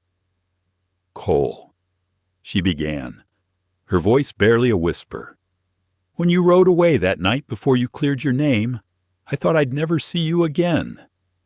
And I wasn't sure if I wanted to." He looked down, the weight of memory in his eyes. "I know, but you came back," she said. "And since then, it feels like the pieces that never fit anywhere else finally make sense here." He didn't answer right away. The storm raged louder, wind howling across the open fields. But inside that porch, time felt suspended. "I never had much to offer," he said finally. "Just my word. And that hasn't always meant much to folks. But I meant it when I said I'd stay. Not out of debt or guilt, because—" He trailed off, struggling to find the words. Evelyn's heart thudded, because what he met her eyes, and everything unsaid between them, the long rides, the quiet mornings, the laughter by the fire seemed to rise to the surface at once. "Because you're the first person who's ever looked at me and didn't just see what I've done," he said softly. "You saw who I could still be." For a heartbeat, she forgot the storm. The sound of rain blurred, her pulse filling the silence between them. "Cole," she whispered, "you don't have to prove anything anymore. Not to me." He stepped closer, slow and hesitant, as though afraid the world might shatter if he moved too fast. "You sure about that?" She nodded, rainlight glinting in her eyes. "I'm sure." And then he kissed her. It wasn't the kind of kiss born of longing or haste, but one shaped by all the miles they'd walked apart, all the quiet forgiveness they'd carried without saying it aloud. It was gentle, steady like finding home after years of wandering. Outside, lightning split the sky, thunder answering in its wake, but neither of them flinched. When they finally drew apart, Evelyn's breath came slow and unsteady. Cole rested his forehead against hers, his hand still warm on her cheek. "I've been running for so long," he murmured. "Didn't know how to stop." "You just did," she said, and smiled. A cough sounded from behind them. They turned to see Thomas Whitlock standing in the doorway, arms folded, expression unreadable. For a long, tense second, no one spoke. Then, Thomas's mouth twitched in what might have been a smirk.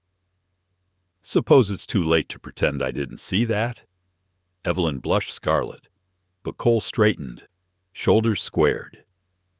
"If you've got words to say, sir." "I'll hear 'em." Thomas shook his head. "Only this, the coffee's hot, and supper's waiting. You can dry off before Clara fusses herself half to death." It was, in its own quiet way, permission. Cole exhaled, the tension slipping from his frame. He helped Evelyn step inside, the smell of stew and fresh bread wrapping around them like a benediction.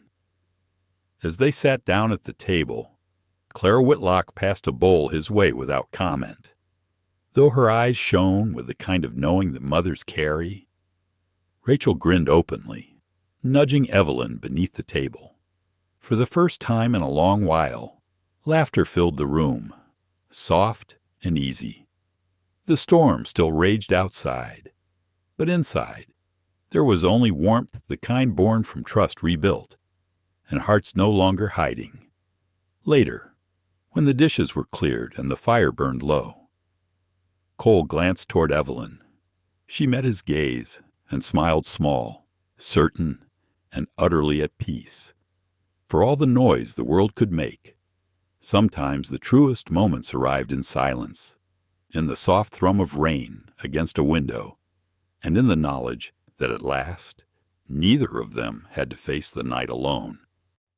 The following week, a letter arrived by stagecoach. its seal marked with the crest of the Colorado courts. Thomas handed it to Cole with a grave look. Inside lay a summons, a request to testify in a case reopened after years of silence. The past he thought buried was calling once more. And though Evelyn stood beside him, hand steady on his arm, the look in his eyes said at plain peace, like the prairie, was never one without another storm. The storm had passed days ago, leaving behind air so clear it almost shimmered. The world seemed freshly washed sky bluer, grass taller, the very scent of earth richer somehow. On Whitlock Ranch, the hum of life resumed its rhythm. Fences mended, cattle grazed fat and content, and the hands worked with a quiet steadiness that only comes after surviving what could have gone wrong. For Evelyn Mercer, the days since that rain-soaked night had been a blur of small, perfect things, the kind you don't notice until you realize they've become the shape of happiness itself. Mornings began with coffee by the kitchen window, the lights spilling over the valley. Evenings ended with shared laughter. Cole's voice low and warm beside her as the fire burned to embers. Something had changed between them, though neither spoke of it. They didn't need to. There was a gentleness in their silence now, the kind that carried understanding deeper than words. Autumn had come early to Silver Creek Valley. The cottonwoods along the stream blazed gold, and the air smelled faintly of sage and cold mornings. Under Evelyn's care, the ranch's books were balanced for the first time in years. Her neat handwriting filled ledgers that once held only confusion. Thomas Whitlock often shook his head with a smile. "Don't know how we managed before you came along," he'd say. "Cole might have kept the cattle alive, but you're the one keeping the place honest." Cole always smiled quietly at that. Can't argue with the boss. Work and time stitch themselves into a new kind of peace. But beneath the calm, something unspoken grew, a quiet urgency that seemed to tug at Cole whenever his eyes found Evelyn across the yard. He'd watch her brushing down her mare at dusk, the light catching in her hair, and feel the pull of something he hadn't believed in for years. It wasn't just affection, it was certainty. One evening, he found her near the corral, watching the last light fade over the hills. "You ever notice," she said softly, "how the land looks almost golden right before night?" He nodded. "Makes a man feel like he ought to stop and be grateful for still being here to see it." She smiled faintly. "You make that sound like a sermon." He chuckled. "Maybe it is." For a while they stood side by side, neither speaking, the wind cool against their faces. Then Cole looked toward the far ridge, a place they both knew well, a high outcropping that overlooked the valley. "Ride with me tomorrow?" he asked. "Where to up there?" he said, nodding toward the ridge. "Got something I'd like to show you." She raised an eyebrow. "Something or someone? Guess you'll have to see." The next afternoon, the sun hung low and kind, the air crisp with the first bite of autumn. They rode in easy silence, the sound of their horses mingling with the rustle of leaves. The higher they climbed, the more the valley unfolded below, a patchwork of gold fields, winding rivers, and smoke rising from the distant chimneys of Silver Creek town. When they reached the top, Cole dismounted first and helped her down. The wind tugged gently at her scarf, carrying the scent of pine and promise. "This view," she murmured, "it feels like the whole world's laid open." He nodded, but his gaze wasn't on the land. It was on her. "That's kind of the point." Evelyn turned to find him reaching into his coat pocket. Her breath caught when she saw the small, worn box in his hand. "Cole." He stepped closer, the wind pulling at his hat brim. "This belonged to my mother," he said quietly. She She wore it every day until the morning she passed. Said it wasn't worth much money, but it was worth every mile she'd lived. He opened the box. Inside was a simple gold ring, faded, but the kind that carried a story longer than its shine. "I don't have much to give you," he said, voice low but sure. "No fancy house, no promises I can't keep. Just a life that's honest, a name I've finally made right, and whatever years the good Lord decides to give me, if that's enough." Her eyes glistened, and for once she couldn't find words. So she didn't try. Instead, she reached for his hand, the same hand that had once been calloused from too many miles, now trembling slightly as he held the ring. "It's more than enough," she whispered. He smiled then, slow and quiet, as if relief itself had taken form. "So, that's a yes." She laughed softly through tears. "Yes, Cole Anders, that's a yes." He slipped the ring onto her finger. It fit perfectly, as if the years that had led them both here, every mistake, every loss had been measured for this moment. Below them, the valley stretched wide and golden, a testament to endurance. For a long time, they stood hand in hand, watching the wind ripple through the tall grass, the horses grazing nearby. Back at the ranch, word spread fast.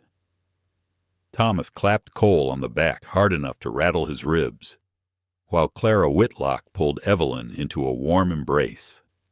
Rachel, grinning from ear to ear, teased Cole mercilessly until he finally threatened to dunk her in the horse trough. That night, the house was alive with laughter and candlelight. The family gathered around the big oak table, bread warm from the oven, stew simmering rich and fragrant. Cole reached for Evelyn's hand beneath the table, thumb tracing small circles against her skin.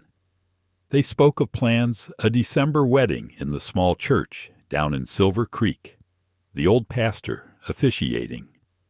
Thomas promised to give them the patch of land near the river bend, where cottonwoods grew thick and the soil ran rich. When the laughter quieted and the fire burned low, Evelyn stepped outside, the ring gleaming faintly in the moonlight. Cole followed her, his coat draped around her shoulders. "You know," she said, her voice barely above a whisper, "if someone had told me a year ago that I'd find home in a place like this—" He smiled, brushing a strand of hair from her face. "You wouldn't have believed them." "No," she said, "but I do now." He drew her close, their foreheads touching, and for a long while they just stood there, two souls no longer running from the past, but walking towards something real, something theirs. Winter came soft that year, snow falling like feathers over the valley. The church bells in Silver Creek rang bright against the white morning sky, calling neighbors from miles around. Inside, beneath the warm glow of lanterns, Evelyn Mercer became Mrs. Cole Anders, sealing not just a vow, but a lifetime born from grace, grit, and the quiet mercy of second chances. By December, Silver Creek Valley had fallen silent under a blanket of snow. The land that once hummed with the clatter of hooves and the whistle of the wind now seemed to breathe in, slow. Even rhythms like the earth itself was resting after a long, hard year. The cottonwoods along the river stood bare, their branches etched white with frost. Smoke curled from every chimney across the valley, and at the Whitlock Ranch, the air carried the scent of pine, cinnamon, and something softer, still hope. It was on a morning like this that Evelyn Mercer became Evelyn Anders. The little white church in Silver Creek town was filled to the rafters. Neighbors, ranch hands, shopkeepers, even the mail driver who'd watched their story unfold week by week. Lanterns flickered along the pews, casting a warm glow against the wooden walls, while outside, the snow fell in slow, deliberate flakes, Cole stood at the altar, boots freshly polished, hat in his hands, looking like he'd stepped straight out of a promise. He wasn't a man of many words, but that morning, as the music began and the door opened, no words would have done him justice anyway. Evelyn entered on Thomas Whitlock's arm, her dress simple ivory lace, handmade by Clara and Rachel, but she carried herself like light itself had chosen to walk beside her. Her eyes found Cole's across the room, and for a moment, the world shrank to just the two of them. When the pastor spoke the vows, his voice gentle and steady, there wasn't a dry eye in the room. The congregation had seen hardship before they knew what loss looked like, what loneliness could carve into a person's face. But watching these two stand before each other, they also saw what it meant to heal. "I promise," Cole said, his voice low, rough-edged with emotion, "to keep your heart safe, no matter how wild this world gets." "And I promise," Evelyn replied, "to believe in the good we build, even when the road feels long." When the pastor pronounced them husband and wife, the applause came like laughter after rain warm, free, unstoppable. Cole kissed her softly, the kind of kiss that didn't claim but simply said, "I'm here. We made it." Outside, the snow fell harder, muffling the sounds of the world. The newlyweds rode back to the ranch in a small wagon, decorated with ribbons and pine boughs, their friends trailing behind on horseback, calling out blessings into the cold air. At the Whitlock home, a feast waited: roast venison, baked apples, and pie enough for everyone in the county. Music played late into the night, fiddle strings and laughter twining together like the glow of firelight against frost-bitten windows. Thomas raised his glass. "To the Anders," he said, "may your love last longer than the land, and Lord knows, this land lasts." The room erupted in cheers. Cole's arm wrapped around Evelyn's shoulders, pulling her close. She leaned into him, smiling softly. For the first time in years, her heart felt entirely still. A week later, when the last guest had gone and the laughter faded into memory, Cole led Evelyn down a narrow trail toward the northern ridge of the property. The snow crunched beneath their boots, and the air was sharp with pine. "Where are we going?" she asked, tugging her shawl tighter. "You'll see," he said, a small smile playing at the corner of his mouth. They came to a clearing overlooking the valley, a place quiet and open, where the river curved below like a ribbon of glass. Nestled at the edge of the trees stood a small cabin, its roof dusted in snow, smoke curling from a newly built chimney. Evelyn stopped, breath catching. "Cole, what is this?" "Our start," he said simply. "Built it this fall, while you were busy fixing all the ranch books. Thomas helped with the frame. Rachel picked the curtains, said it ought to feel like a home, not just a house." She stepped inside. The cabin was small, one room, and a loft, but it was beautiful in its simplicity. A sturdy hearth made of river stones, a handmade quilt folded neatly over the bed, shelves lined with jars of preserves Clara had sent over. Every piece of it bore the touch of care. Evelyn turned back to him, eyes shining. "You built this for us?" He nodded, rubbing the back of his neck, suddenly shy. "Didn't know if you'd want to stay here. Thought maybe we'd start here till the bigger house gets built come spring." But he didn't get to finish. She crossed the room in 2 steps and kissed him soft. "Grateful. Sure. This is more than enough," she said. "This is home." That night, the world outside went quiet again, snow falling steady against the windows. Inside, the fire burned low, the warmth filling every corner. They sat together in front of it, her head resting against his shoulder, his fingers tracing slow circles against her hand. After a long silence, Evelyn whispered, "Cole, there's something I haven't told you." He turned to her, concern flickering. "What is it?" She smiled, nervous, but radiant. "I think we're going to be 3 come spring." It took him a heartbeat to understand. Then his hand tightened around hers. "You mean—" She nodded, tears glinting in the firelight. "I mean it." He let out a breath that sounded half like laughter, half like disbelief. "Well, I'll be—" He leaned forward, kissing her forehead gently. "Guess that means I've got to build that crib sooner than I thought." She laughed softly. "And maybe a bigger porch."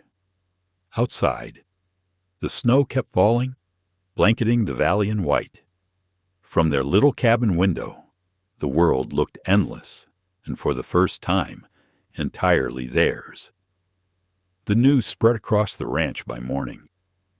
Thomas slapped Cole on the back so hard he nearly lost his footing, while Clara wept into Evelyn's arms.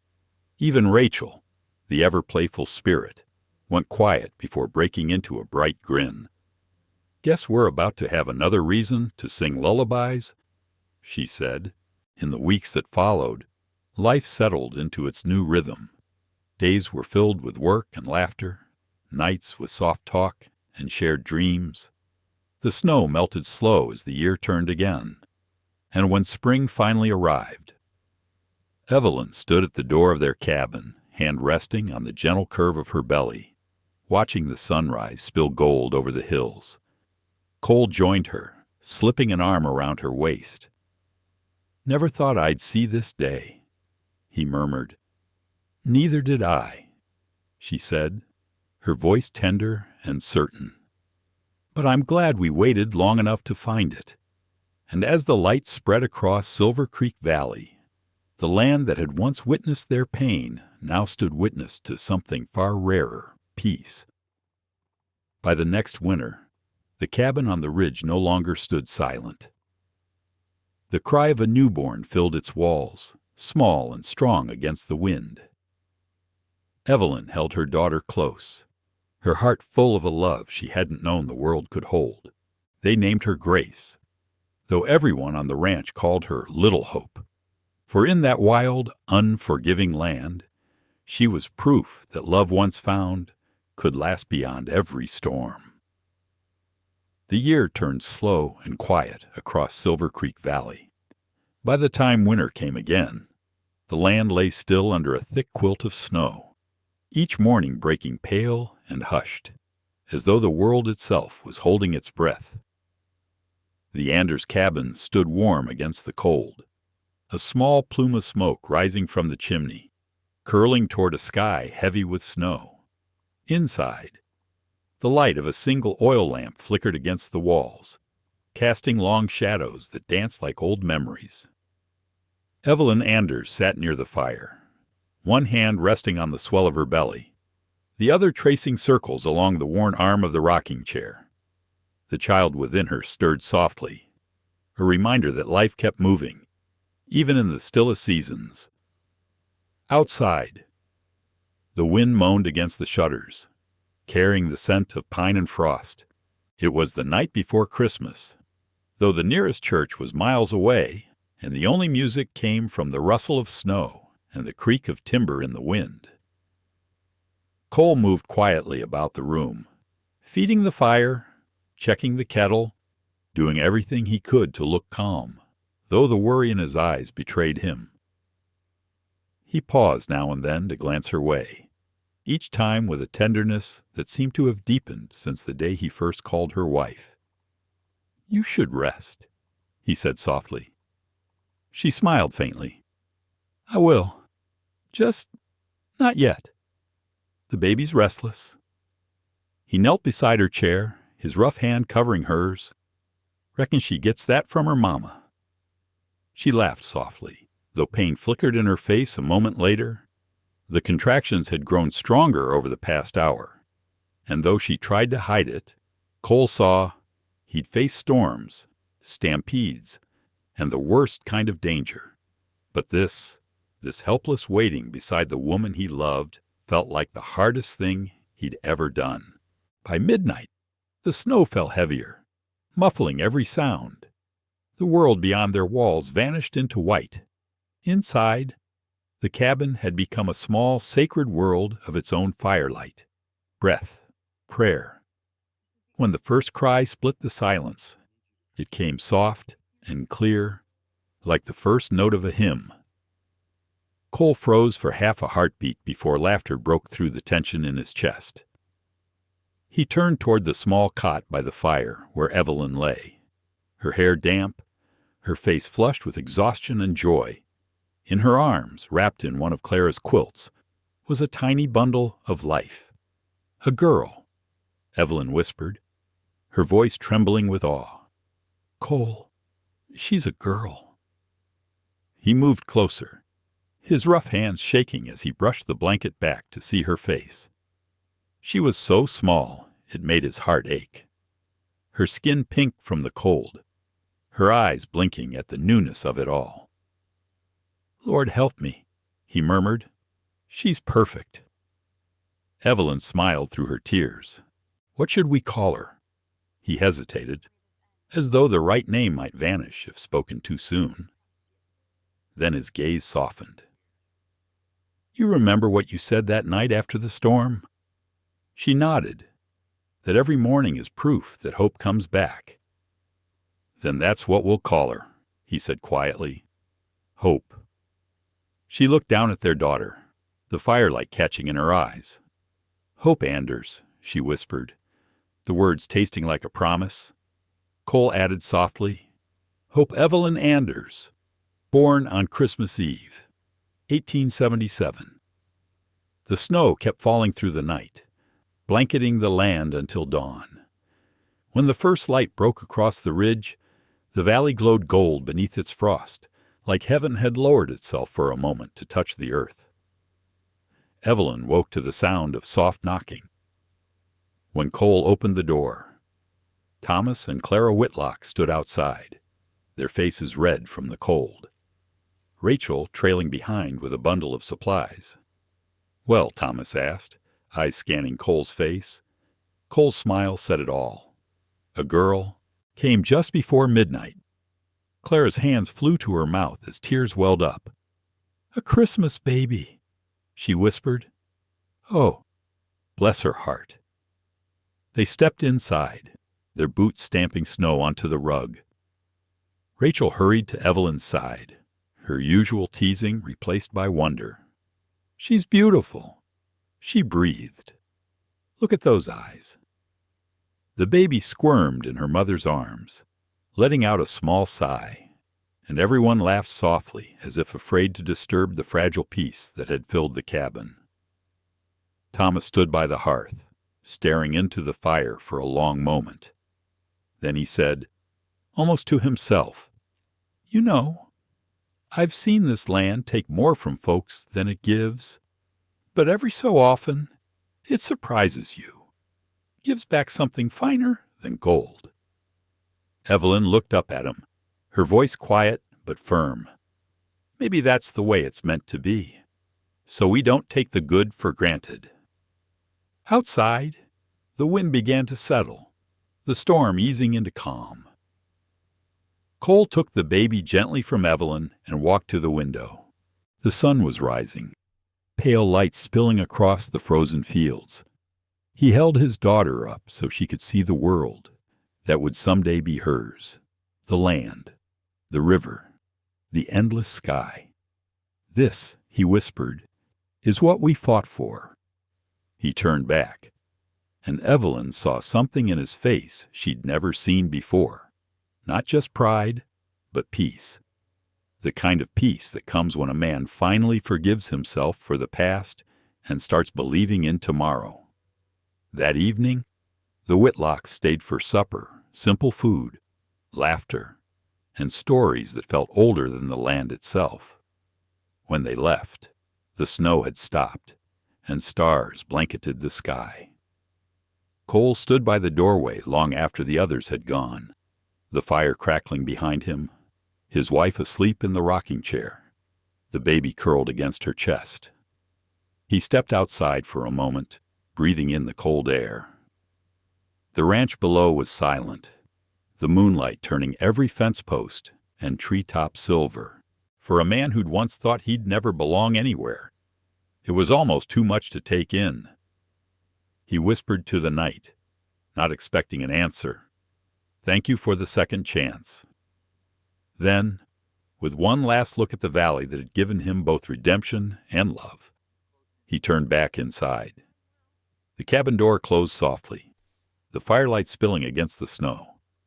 And in that quiet, gentle hour, as the baby stirred in her mother's arms and Cole wrapped his family in his arms, the circle closed not with an ending, but with a beginning. Years later, folks in Silver Creek would tell the story of that Christmas Eve when the snow fell soft and steady, and a child named Hope came into the world. They said it was the night the Anders family and maybe the whole valley learned that love, once found, has a way of outlasting the cold. In the quiet heart of frontier hearts, the story of Cole and Evelyn reminds us that sometimes the second chance we're searching for doesn't come roaring like a train. It arrives softly, like dawn over snow. It's a story about forgiveness, not only of others, but of ourselves. Both Cole, a man burdened by past mistakes, and Evelyn, a woman haunted by loss, learn that redemption often grows not from grand gestures, but from steady kindness, honest work, and the courage to stay when it would be easier to run. Their journey shows that love, in its truest form, is not about perfection.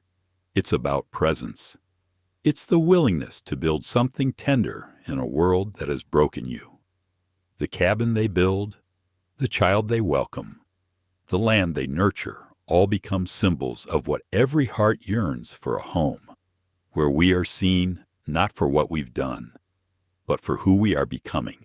In our own lives, we may not ride horses across wide plains or fight winter storms, but each of us faces seasons of loss, fear, and renewal.